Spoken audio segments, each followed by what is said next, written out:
Good morning students. আজ আমরা cash flow স্টেটমেন্টের উপর একটা সম্পূর্ণ অঙ্ক করব। আমরা ইতিমধ্যেই জেনে গেছি যে ক্যাশ ফ্লো স্টেটমেন্টে যে অ্যাক্টিভিটিসগুলো ইনফ্লোজ এবং আউটফ্লোজগুলো লিপিবদ্ধ করা হয় সেগুলোকে তিনটে ভাগে ভাগ করে লিপিবদ্ধ করা হয়, যথা cash flow from operating activities, cash flow from investing activities, cash flow from financing activities. এই তিনটে অ্যাক্টিভিটিসের নেট রেজাল্টকে যোগ করে আমরা যেটা পাই সেটা হলো net increase or decrease in cash and cash equivalents. আমরা এই তিনটে অ্যাক্টিভিটিস থেকে ক্যাশ ফ্লো পৃথক পৃথকভাবে নির্ণয় করে ফেলেছি। সুতরাং আমরা সিংহভাগ, বলা যায় প্রায় সম্পূর্ণটাই ক্যাশ ফ্লো স্টেটমেন্টের শিখে ফেলেছি। তবুও আমরা এই সবগুলোকে সাজিয়ে কিভাবে একটা ওভারঅল ক্যাশ ফ্লো স্টেটমেন্ট তৈরি করতে হয় সেটা আমরা আজ শিখব। আমরা ক্যাশ ফ্লো স্টেটমেন্টের ছক ইতিপূর্বেও দেখেছি। আমরা দেখেছি ক্যাশ ফ্লো স্টেটমেন্টের সবার প্রথমেই থাকে cash flow from operating activities নির্ণয়। সেখান থেকে আমরা ক্যাশ ফ্লো ফ্রম অপারেটিং অ্যাক্টিভিটিসের নেট ফিগার পাই। তারপরে আমরা cash flow from investing activities নির্ণয় করি এবং তারপরে সিতে cash flow from financing activities নির্ণয় করি। অর্থাৎ এতে cash flow from operating activities নির্ণয় করা হয়েছে, বিতে cash flow from investing activities নির্ণয় করা হয়েছে এবং সিতে cash flow from financing activities নির্ণয় করা হয়েছে। আমরা এই তিনটে পরপর এবিসিতে নির্ণয় করব। নির্ণয় করে এদের নেট ফিগারটা আউটার কলামে দিই এবং আউটার কলামে এই তিনটে ফিগারকে যোগ করার পর আমরা যে আইটেমটা পাই সেটা ডিতে লেখা হয় নেট ইনক্রিজ অর ডিক্রিজ। যদি পজিটিভ ফিগার আসে তাহলে ইনক্রিজ বলবো, যদি নেগেটিভ ফিগার আসে তাহলে ডিক্রিজ বলবো। Net increase or decrease in cash and cash equivalents. অর্থাৎ আমাদের এ বি সি এই তিনটের আউটকামকে যোগ করে এখানে বসাতে হবে। এবার ইতে এর সঙ্গে ক্যাশ অ্যান্ড ক্যাশ ইকুইভ্যালেন্টের ওপেনিং ব্যালেন্স, বছরের শুরুতে যে ব্যালেন্সটা থাকে সেটা অ্যাড করতে হয় এবং আলটিমেট যে রেজাল্টটা পাই অ্যাড করার পর সেইটাকে আমরা বলি এফ, সেই এবং তার নাম হয় cash and cash equivalents at the end of the year. তো এই টোটাল চার্টটাকেই বলা হয় ক্যাশ ফ্লো স্টেটমেন্ট। তা আমরা আজকে সেই রকমই একটি সম্পূর্ণ ক্যাশ ফ্লো স্টেটমেন্ট নির্ণয় করছি এবং এর জন্য আমরা একটা প্রবলেম নেব। Problem number 5। Following are the balance sheets of Joy limited as at 31st March 2019 and 2020। আমাদের বাদিকে পার্টিকুলার্সের একটা ঘর থাকবে, যে এটা টোটাল ইয়ার কি ব্যালেন্স শিটের ফরম্যাট। ডান দিকে শেষ দুটো ঘর হচ্ছে অ্যামাউন্টের ঘর। শেষ দুটোর প্রথম ঘরটা হচ্ছে 31st March 2019 এর ব্যালেন্সগুলো থাকবে, আর শেষ ঘরটা হচ্ছে 31st March 2020। অ্যামাউন্ট কলামের আগে আরও একটি কলাম থাকে আমরা জানি, সেটা হচ্ছে নোট নাম্বার, অর্থাৎ নোটস টু অ্যাকাউন্টস বলে একটা পৃথক ডেসক্রিপটিভ পার্ট যুক্ত থাকে। আমাদের এই অঙ্কে অবশ্য সেটা নেই। যা হোক, আমরা আইটেমগুলো দেখে নিই কি আছে। Capital Roman 1, equity and liabilities, দুটো হেডিংয়ে এটা ভার্টিক্যাল ফরম্যাটে করা হয়। প্রথমে ইকুইটিস অ্যান্ড লায়াবিলিটিস রাখা হয় এবং অ্যাসেটস নিচে রাখা হয়। আমরা এর আগে যে টি ফরম্যাটে করেছি তাতে বাদিকে থাকে ইকুইটিস অ্যান্ড লায়াবিলিটিস, ডান দিকে থাকে অ্যাসেটস। এখানে ভার্টিক্যাল ফরম্যাটে করা হয়েছে ইকুইটিস অ্যান্ড লায়াবিলিটিস, অর্থাৎ ব্যালেন্স শিটে আমরা যে ফর্মাল ব্যালেন্স শিট দেখে এসেছি তার বাদিকের পোর্শনটা এখানে আগে থাকছে। 1 নম্বর দিয়ে শেয়ার হোল্ডার্স ফান্ড, তার আন্ডারে এ দিয়ে শেয়ার ক্যাপিটাল। শেয়ার ক্যাপিটালে আমরা দেখতে পাচ্ছি দুটো অ্যামাউন্ট রয়েছে। 2019-এ রয়েছে 4 লাখ এবং 2020-তে এসছে 7 lakh. B reserve and surplus colon statement of profit and loss, এখান থেকে আমরা ব্যালেন্স পাচ্ছি 19 সালে ছিল নেগেটিভ ফিগার লস 50,000 এবং 20 সালে লস 3,20,000। 2 নম্বর দিয়ে non current liabilities, non current লায়াবিলিটিসের মধ্যে রয়েছে লং টার্ম বরোয়িংস কোলন দিয়ে 9% ডিবেঞ্চার্স 2 লাখ 4 লাখ। 3 নম্বর দিয়ে কারেন্ট লায়াবিলিটিস ট্রেড পেয়েবলস, ট্রেড পেয়েবলস বলতে ক্রেডিটর্সদের বোঝানো হয়, অ্যামাউন্ট আছে 1,10,000 1,50,000।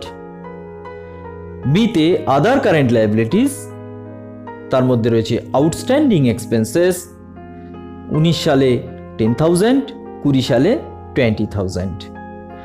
টোটাল ইকুইটি অ্যান্ড লায়াবিলিটিস যোগ করে আমরা পাচ্ছি 19 সালে 6,70,000 এবং 20 সালে 9,50,000। অ্যাসেট সাইডে 1 দিয়ে আছে নন কারেন্ট অ্যাসেটস এবং তার আন্ডারে small A fixed assets 3 lakh 5 lakh. B দিয়ে ইনভেস্টমেন্টস 2 লাখ 1,40,000।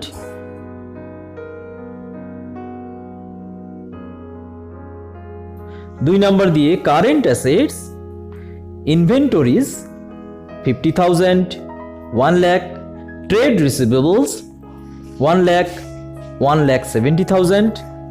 সি দিয়ে cash and cash equivalents 20,000 and 40,000। Total 6,70,000 and 9,50,000। Additional information রয়েছে। Additional information included in the fixed assets was a piece of machinery costing rupees 70,000 on which depreciation charged was rupees 40,000 and it was sold for rupees 30,000. During the year, rupees 1,40,000 depreciation was charged on fixed assets. Prepare cash flow statement. তো এই হলো আমাদের অঙ্ক। আমাদের এই অঙ্ক থেকে আমরা ক্যাশ ফ্লো স্টেটমেন্ট তৈরি করব। আমরা ক্যাশ ফ্লো স্টেটমেন্ট তৈরি করার আগে একবার একটু প্রবলেমটার দিকে নজর বুলিয়ে নিই। প্রথমে দেখো শেয়ার হোল্ডার্স ফান্ডের আন্ডারে রয়েছে শেয়ার ক্যাপিটাল। শেয়ার হোল্ডার্স ফান্ডের যে পার্টটা দেখো শেয়ার ক্যাপিটাল, শেয়ার ক্যাপিটাল বা তোমার ডিবেঞ্চার বা লং টার্ম লোন, এইগুলো হচ্ছে ফাইন্যান্সিং অ্যাক্টিভিটিসের মধ্যে পড়বে। শেয়ার ক্যাপিটাল এই পার্টটা ফাইন্যান্সিং অ্যাক্টিভিটিসের মধ্যে পড়বে।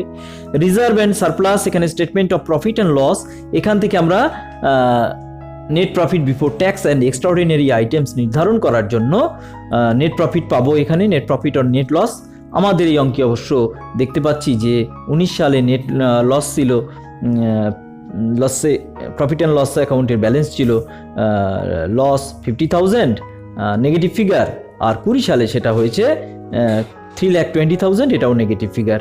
সুতরাং এই 50,000 থেকে 3,20,000-এ পৌঁছতে আমাদের 2,70,000 টাকা মানে লস আরও হতে হয়েছে। সুতরাং 20 সালে, এর মানে হচ্ছে 20 সালে লস হয়েছে, নেট লস হয়েছে 2,70,000। এটা আমাদের net profit before tax and extraordinary items নির্ধারণের জন্য কাজে লাগবে। নেক্সট, কারেন্ট লায়াবিলিটিসের আন্ডারে লং টার্ম বরোয়িংস আছে। লং টার্ম বরোয়িংস অর্থাৎ 9% ডিভেঞ্চার্স। আমরা বলেছি যে প্রতিষ্ঠানের ফাইন্যান্সিং সংক্রান্ত বিষয় মানে হচ্ছে ফাইন্যান্সিং অ্যাক্টিভিটিস, এটাও ফাইন্যান্সিং অ্যাক্টিভিটিসের মধ্যে পড়বে। এখানে দেখো 9% ডিভেঞ্চার্স বলা আছে, অর্থাৎ ডিভেঞ্চারদের উপর 9% ইন্টারেস্ট প্রদান করা হবে। আর এটাও তোমার ফাইন্যান্সিং অ্যাক্টিভিটিসেরই একটা অংশ। এখানে যদি কিছু বলাও না থাকে আমাদের কিন্তু বুঝে নিতে হবে যে 9% ইন্টারেস্ট ডিবেঞ্চারের উপর প্রদান করা হয়েছে, সেটা আমরা ফাইন্যান্সিং অ্যাক্টিভিটিসে উল্লেখ করব। কারেন্ট লায়াবিলিটিস এই পোর্শনটা তোমরা জানো net cash flow from operating activities নির্ধারণ করার সময় কাজে লাগে। চেঞ্জ ইন ওয়ার্কিং ক্যাপিটাল ওই পোর্শনটায়, তাহলে এখানে দেখতে পাচ্ছি আমরা ট্রেড পেয়েবলস মানে ক্রেডিটর্স। আমরা জানি ক্রেডিটর যদি মানে লায়াবিলিটিস যদি বৃদ্ধি পায় তাহলে অ্যাড হয়, আর যদি হ্রাস পায় তাহলে লেস হয়। আমরা দেখতে পাচ্ছি ট্রেড পেয়েবলস এটাও বৃদ্ধি পেয়েছে, আবার আদার কাইন্ড লায়াবিলিটিস আন্ডারে আউটস্ট্যান্ডিং এক্সপেন্সেস এটাও বৃদ্ধি পেয়েছে, সুতরাং এই দুটোই কিন্তু অ্যাড হবে। নেক্সট অ্যাসেট পোর্শনে এসে আমরা দেখতে পাচ্ছি নন কারেন্ট অ্যাসেট দিয়ে শুরু হয়েছে, ফিক্সড অ্যাসেটস, ইনভেস্টমেন্টস এগুলো রয়েছে। নন কারেন্ট অ্যাসেটগুলো ইনভেস্টিং অ্যাক্টিভিটিসের অংশ, সুতরাং এদের যে চেঞ্জ হয়েছে আমরা দেখতে পাচ্ছি ফিক্সড অ্যাসেট 3 লাখ থেকে 5 লাখ হয়েছে, তার মানে 2 লাখ পারচেজ হওয়ার সম্ভাবনা। আমরা শুধু দেখে নেব অ্যাডিশনাল ইনফরমেশন কিছু বলা আছে কিনা। আমরা দেখতে পাচ্ছি অ্যাডিশনাল ইনফরমেশনে ফিক্সড অ্যাসেট সংক্রান্ত কিছু বলা আছে, তার মানে আমাদের একটা ফিক্সড অ্যাসেট অ্যাকাউন্ট খুলে দেখতে হবে এখানে আর কোনো অব্যক্ত কিছু তথ্য আছে কিনা সেগুলো নির্ধারণ করতে হবে। তাহলেই বলা যাবে যে অ্যাকচুয়ালি কত পারচেজ হয়েছে, কত সেল হয়েছে ইত্যাদি। ইনভেস্টমেন্ট অ্যাকাউন্টে আমরা দেখতে পাচ্ছি 2 লাখ ছিল, এখন 1,40,000 আছে, সুতরাং ইনভেস্টমেন্ট কিছু বিক্রি হয়েছে, এই সংক্রান্ত অ্যাডিশনাল ইনফরমেশন কিছু বলা নেই, তো আমরা এটা সরাসরি বলতে পারবো। কারেন্ট অ্যাসেট আমরা আগেই বললাম, কারেন্ট লায়াবিলিটিসও যেমন অপারেটিং অ্যাক্টিভিটিস নির্ধারণের ক্ষেত্রে ব্যবহার হয়, কারেন্ট অ্যাসেটও তাই। এখানে ইনভেন্টরিজ দেখো বৃদ্ধি পেয়েছে, কারেন্ট অ্যাসেট বৃদ্ধি পেলে লেস হয় আর হ্রাস পেলে অ্যাড হয়। এখানে ইনভেন্টরিজ বৃদ্ধি পেয়েছে, ট্রেড রিসিভেবলস সেটাও বৃদ্ধি পেয়েছে, সুতরাং দুটোই বৃদ্ধি পেয়েছে, তাই দুটোই এখানে লেস হবে। শেষ আইটেমটা রয়েছে ক্যাশ অ্যান্ড ক্যাশ ইকুইভ্যালেন্টস।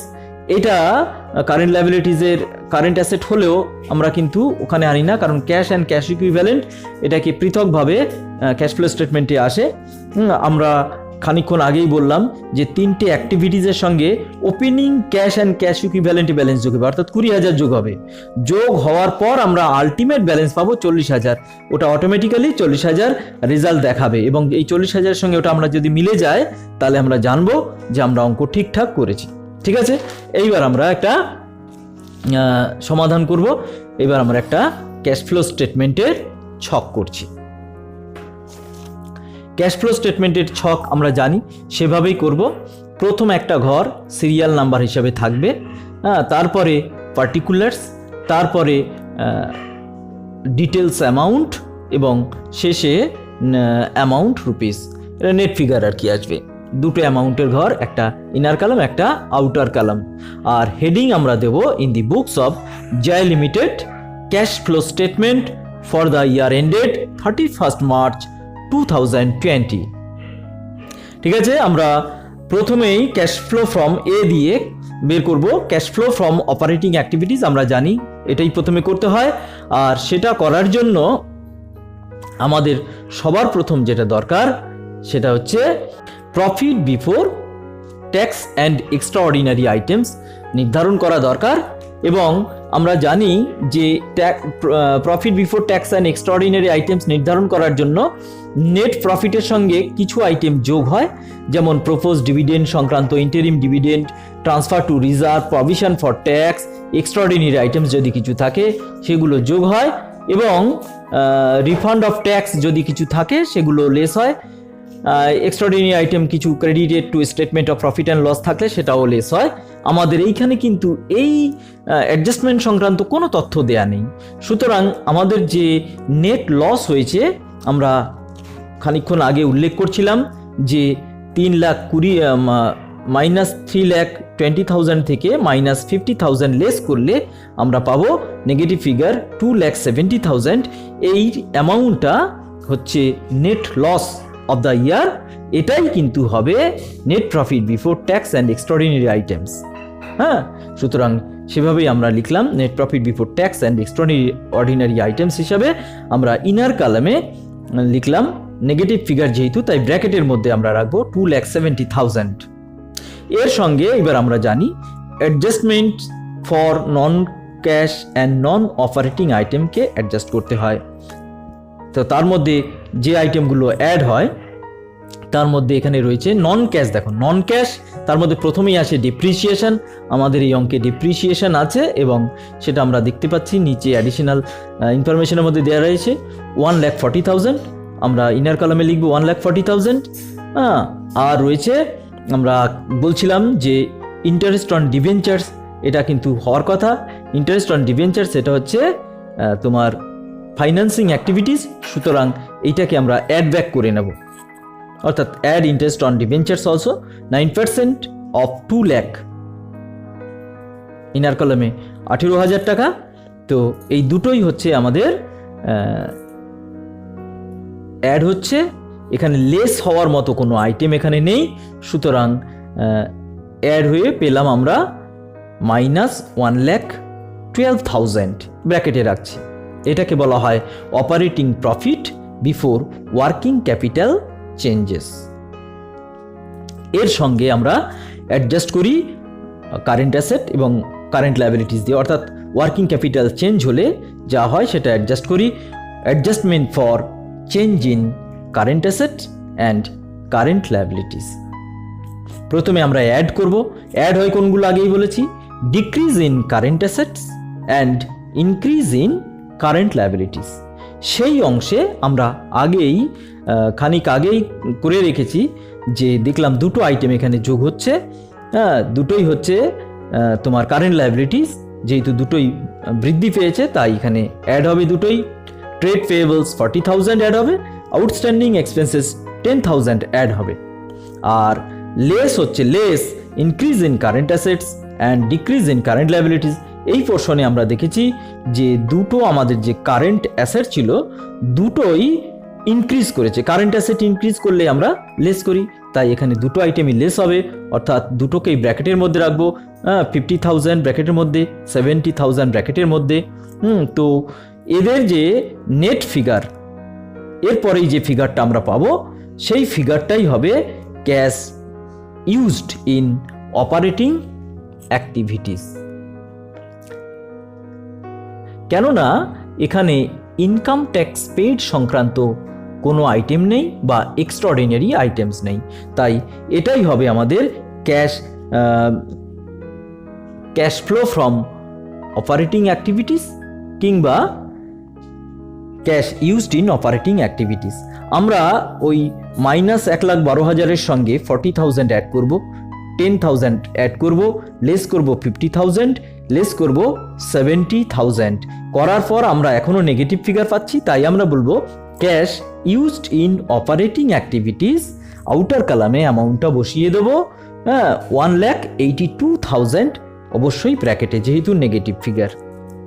এটা আমাদের cash flow from operating activities বেরিয়ে গেল, আমরা আগে শিখেছিলাম সেভাবেই করলাম।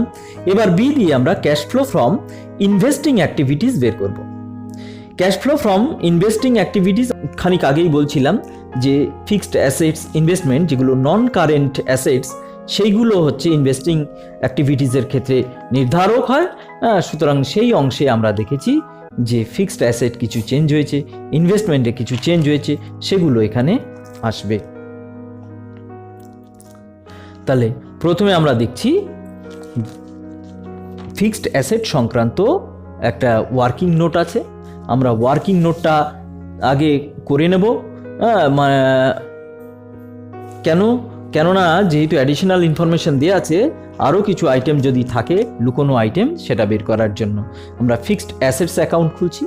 ফিক্সড অ্যাসেটস অ্যাকাউন্ট যেহেতু অ্যাসেটস, তাই এর ব্যালেন্সটা সাধারণত ডেবিট ব্যালেন্স হয়, তাই আমরা শুরুতে লিখছি ওপেনিং ব্যালেন্সটা আসবে debit, to balance BD 3 lakh, এবং ক্লোজিং ব্যালেন্স হবে credit, by balance CD 5 lakh. এটা আমরা উপরে ব্যালেন্স শিট পোর্শন থেকে পেয়ে গেলাম 3 লাখ 5 লাখ। আর নিচে আমাদের অ্যাডিশনাল ইনফরমেশনে বলে দিয়েছে যে একটা মেশিন যার কস্ট ছিল 70,000 এবং তার উপর ডেপ্রিসিয়েশন চার্জ হয়েছে 40,000, তাহলে আমাদের বুক ভ্যালু দাঁড়াচ্ছে কত?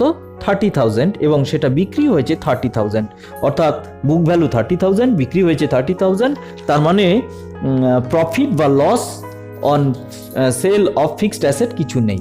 ফিক্সড অ্যাসেট বিক্রি করার ফলে লাভও হয়নি, লসও হয়নি, এই পোর্শনটা আসছে না। তা আমরা ওই সেল কত হয়েছে লিখে দিই, বাই ব্যাংক অ্যাকাউন্ট সেল 30,000। আর তোমার ডেপ্রিসিয়েশন চার্জ, যেহেতু এই ডেপ্রিসিয়েশন যেটা বলে দিয়েছে এটা হচ্ছে প্রফিট বা লসের ক্ষেত্রে এটা সহায়ক হতো। এখানে আমাদের সেই প্রফিট লস কিছু হচ্ছে না। আর ওভারঅল ডেপ্রিসিয়েশন হয়েছে 1,40,000। আমরা ক্রেডিট সাইডে লিখবো বাই ডেপ্রিসিয়েশন 1,40,000। আর কোনো আইটেম আমাদের দেয়া নেই। আমরা বোথ সাইড যোগ করতে যাব, দেখব কোন দিক বেশি। আমরা দেখছি ডান দিক বেশি হচ্ছে, 6,70,000 হচ্ছে। সুতরাং বাঁ দিকে 3,70,000-এর আরেকটা আইটেম আসা উচিত। বাঁ দিকে যেহেতু আসছে তার মানে সেটা নিশ্চয়ই পারচেস হবে।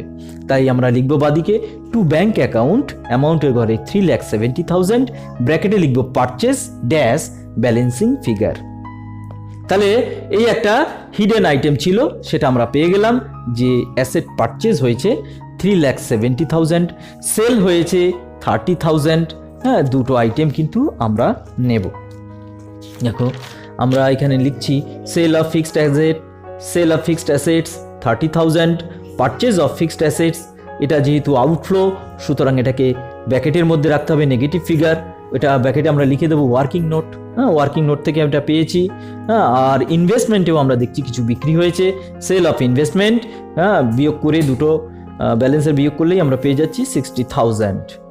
তাহলে এই তিনটে আইটেম আমরা অ্যাড করলে পাবো 30,000 মাইনাস 3,70,000 প্লাস 60,000।